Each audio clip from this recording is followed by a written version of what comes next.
Dans nos relations avec les entrepreneurs, je pense que la première chose que l'on fait, c'est du coaching et mettre le bon niveau d'ambition. C'est-à-dire, on les oblige à, je vais parler en anglais, think big. Hein, on est big aujourd'hui, donc penser, avoir une ambition débordante, avoir l'ambition de devenir un acteur de référence globale. Ça, c'est la première chose. Et la deuxième chose, c'est vraiment la phrase que l'on entend ou que j'entends en permanence avec mes camarades américains, c'est speed and scale. La vitesse d'exécution et cette capacité justement à croître très fortement. Ça, je pense que c'est la plus grosse différence en termes d'état d'esprit que je vois entre des startups françaises et je dirais même européennes et les pairs américains.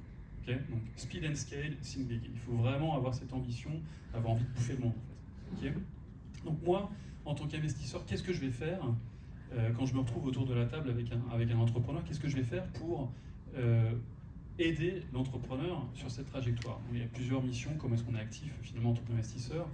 Premièrement, c'est l'accompagnement sur la structuration des équipes. Alors, on en parle, effectivement, constitution du top management. Je peux donner quelques exemples, enfin, sans forcément trahir de nom de société. Mon investisseur dans quelques sociétés en Europe, on les a aidés à constituer par exemple des conseils d'administration avec des gens qui viennent du métier, qui ont une expérience industrielle, mais surtout qui ont un réseau.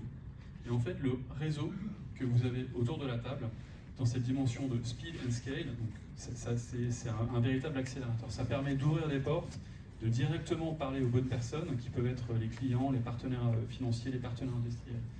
Donc ça, c'est ce qu'un entrepreneur, quand il choisit son investisseur, doit vraiment faire attention, c'est-à-dire est-ce que cet investisseur va me permettre d'avoir accès aux bonnes personnes dans le cadre du développement de ma société. Donc les bonnes personnes, ça va être des talents que je vais recruter pour mon équipe dirigeante.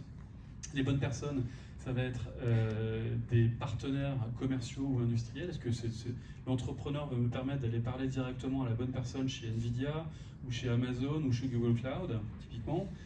Et puis aussi, est-ce que cette personne, est-ce que cet investisseur va me permettre d'anticiper mon prochain tour de table?